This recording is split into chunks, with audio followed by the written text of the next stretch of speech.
But there is a famous, well-known UK environmentalist called George Monbiot in the UK, who actually published an article after Fukushima saying the Fukushima accident has persuaded me that nuclear has to be part of the solution, because it wasn't that bad, essentially. And that was an old bad design of the sort that wouldn't be built now. And in Europe, whether in Germany or the UK, we don't face the same tsunami risk, we don't face the same earthquake risk. It's a bit like the Chernobyl accident. There's no read across to the things we do. What there is a policy risk, and that is a very serious risk. Anyone who builds a nuclear plant knows that any accident anywhere in the world, whether there's a reason for this or not, could lead to a change in policy, which could mean that, and these are very capital-intensive plant, that the 5-10 billion or whatever they spent on that plant is then useless. So that policy risk is enormous. So it's not really to do with safety or radiation. It's to do with policy, which is to do with the public perception and the public reaction, and that's really quite difficult to forecast or to manage. Electricity prices are going to go up. Quite how much is difficult to forecast, because it depends what you think would otherwise happen to fossil fuel prices. The UK government basically says they're not going to increase all that much as a result of the growth of renewables, because the renewables give you a sort of hedge insurance against an increase in fossil fuel prices, and they think fossil fuel prices are going to go up. If you don't think fossil fuel prices are going to go up, then this extra expense is not a good insurance policy. Basically, in the UK, prices at the wholesale level are expected to double. So that's an indication of the cost increase. But if you think fossil fuel prices would double anyway, then it doesn't make all that much difference. So it depends what.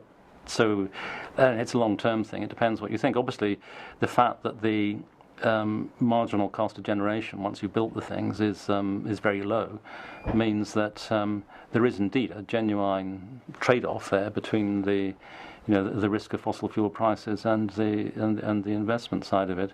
But there have been a number of studies recently in the UK suggesting that quite a large part of the population will face fuel poverty on a UK definition, which is people having to spend more than 10% of their income on fuel.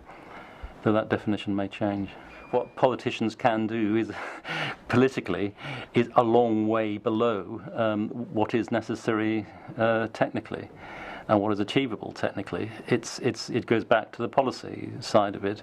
How much are politicians prepared to do? Mm-hmm. And at the moment, there are lots of, I suppose, policy failures, bad policies across Europe, and the uncertainty arising from things like sort of uncertainty over nuclear policy make it all very difficult. In the UK, as I mentioned, the market structure is changing to encourage it, but while the market structure is changing, there is a lot of uncertainty, there is political debate, people saying, do we really want to do that? All these things just create delays in investment, so it's not happening. It could be happening technically, but it's not happening. So there is a problem, and the question is, will it be achieved? The answer is no. Could it be at some theoretical level in a first best world? Yes, but we don't live in a first best world. If you look, for instance, at the EU's carbon targets, or the European Union's carbon targets, or the UK carbon targets, they've been achieved and they've been surpassed.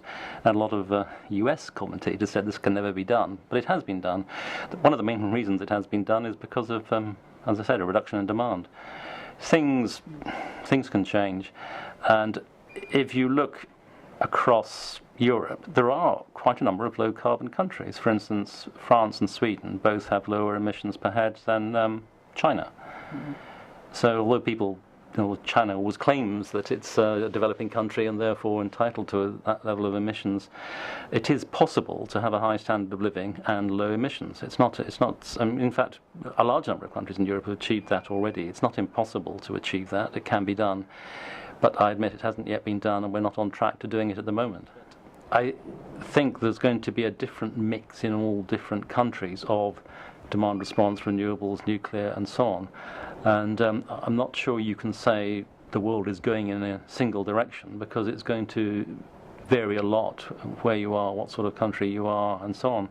But that's the case just now. I mean, all countries have very different electricity systems. All countries are the same as far as, say, transport is concerned. It's all oil-based. But for electricity, countries are completely different. And that's got to do with their natural resource endowment, and that will continue to be the case. And so there's going to be no single global solution. Yes, thorium has lots of advantages in terms of safety and availability and so on, but until someone builds a few thorium reactors and show how well they work, I don't think you can say anything. Similarly with a lot of the other options, I mean, there are a lot of other ones like modular reactors, small scale, pebble bed and so on. The fact is, even with existing technology, and you can see it from the plant being built in Europe just now in Finland and France, we've got very little idea how much it costs. I think it's just extraordinarily speculative to say that one of these other technologies will somehow overcome these problems until we actually get much closer to having got one built. I think it's unlikely, I have to say, but it's not impossible. Well, the market in the UK has been a liberalised one, much more liberalised than I think probably any other in the world, certainly more liberal than the US market, which means people were producing for sale into the market and taking that risk. They're changing that by introducing long-term contracts called Feedin tariffs, which will give security of revenue so that someone building a nuclear or renewable plant will know how much they get per unit, and therefore in a sense, the risk is very small. Once they've built it, it's a secure income stream going out for 20, 30, 40 years. So that takes away an awful lot of the uncertainty because they won't be exposed to market prices.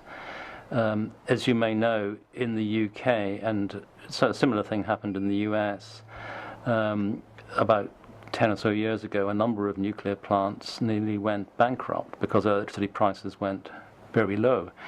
So if you add all the politics I mentioned earlier, the political uncertainty over nuclear power and so on, and this market uncertainty about what price you'll get for your power, it's almost impossible to see anybody building nuclear plant in that situation, and they wouldn't have. That's why the government's felt it has to change the system. Whether they'll build it in the new situation remains to be seen, because it depends what prices the government's prepared to offer, and it's not clear yet. I think the problem is no one really knows. I mean, even with, as I said, with existing technology, no one really knows how much it costs.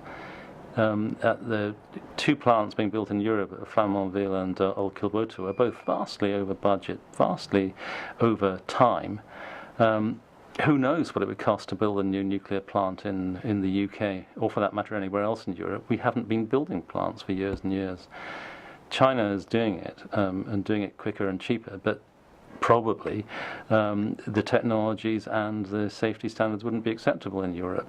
Now, it doesn't mean that China's wrong. It may be that Europe is setting too high a safety standard. The European reactor being built in Old Kilboto has massive passive safety features, but possibly too much, and that possibly makes it too complicated and too expensive.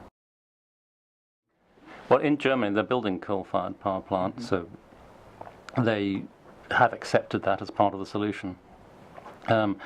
It's probable in other countries it'll mainly be gas that provides the flexible capacity. And as you probably know, a number of European countries, including the UK, which is furthest advanced, but other countries are changing their electricity markets to include new pricing structures, capacity markets that will give incentives to build new generation required for peaking purposes. So they're setting up these incentives which will make it worthwhile to build, and because, as I say, gas is cheap, that will probably be the main, cheap to build, probably be the main form of peaking plant, yes. In the short run, it means more nuclear imports into Germany, which is a bit perverse.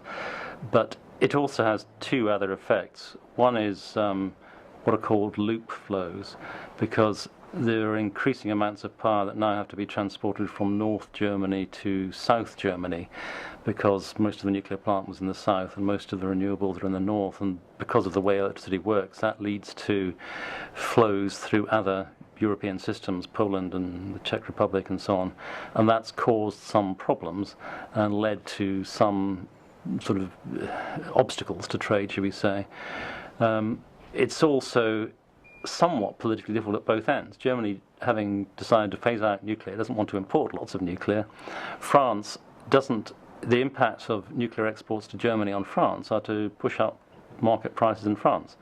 So the French public don't like this very much. They think they should get the benefit of the nuclear program that they paid for, which is quite reasonable too. So in the short run, it means something of an increase in trade, but I'm not sure that'll be the case in the long run unless the European Union can really set up an effective single market, which is quite difficult when individual countries have their own separate energy policies. But at the moment, Germany is aiming essentially for self-sufficiency. It's saying we want to be self-sufficient in energy by a mixture of renewables, fossil fuel of various sorts, and so on. And most other countries in Europe are doing the same. So in the longer term, it doesn't necessarily mean a significant amount of trade. Germany may emerge from all this with a lot more political power to enforce its will on other countries. You may know that when there was enlargement to Eastern Europe a few years ago, part of that deal was the closure of old nuclear plant in some of the Eastern European countries. That was the sort of plants that were, roughly speaking, like Chernobyl. And so part of the deal was you close that plant, and it's part of the deal for joining the European Union. It's not impossible that Germany, in some future European arrangement, will say, look, part of the deal, if you want our economic support, is that you either close or restrict new growth of nuclear plant. But at the moment, that's not happening. And at the moment, because there's not all that much Germany can do about it, because there's nothing in European or law that says you can't build a nuclear plant. And a lot of countries, particularly again in Eastern Europe, would like to do so because they want to be more independent of Russia and more independent generally of world markets for their fuel supply. So if Germany wants to be independent in energy terms, why shouldn't they also be independent in energy terms? But in most countries, public opinion is fairly positively, and there are exceptions, but fairly positively disposed towards renewable, somewhat less positive about carbon capture and storage, which we haven't really spoken about, and even less positive about nuclear. But the response to that depends very much on how you ask the question and what the costs are. And I think at the moment, public opinion has never really been tested in practice.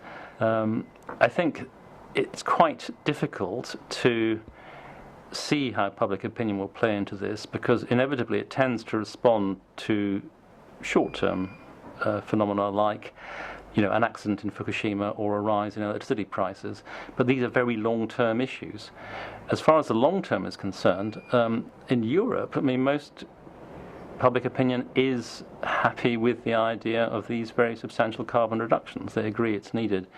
And ultimately, as long as that's the case, I think it's going to be possible to, given the right politics, as long as the public does want to go in that direction, it's going to be possible to, with sensible policies, to find ways of going in that direction.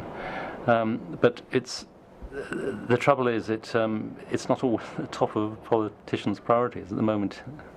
In the EU, there are other concerns, as you know, and it's quite difficult to handle an awful lot of difficult political issues at once. If you take the US situation, your President Barack Obama basically, he was, or claimed to be, favourably disposed towards the environmental agenda, to doing something about carbon emissions. When he came to power, he decided his big priority would be getting a healthcare bill through, and basically climate change just moved on to the back burner. Everyone forgot about it, and that's where it is just now. Nothing's happening. He hasn't participated actively in international. Well, he has participated in international negotiations, but not actively in the sense that of moving in a very clear direction, but in the sense of a much looser sort of arrangement than would take you to serious emissions reductions. But the same, I'm not blaming him, because the same applies everywhere, and it is a difficult political, a difficult political challenge. is, it seems to me, because they've got all this waste, they really have to find a solution that people can live with. Because whatever decisions we make now about what we might do in future, the problem is still there. So it's not, in a way that makes it easier politically, because you don't have to, in a sense, take responsibility for the decision. You just have to say, look, we have a problem, and we have to find a solution to it, and no one can challenge that. The problem's there.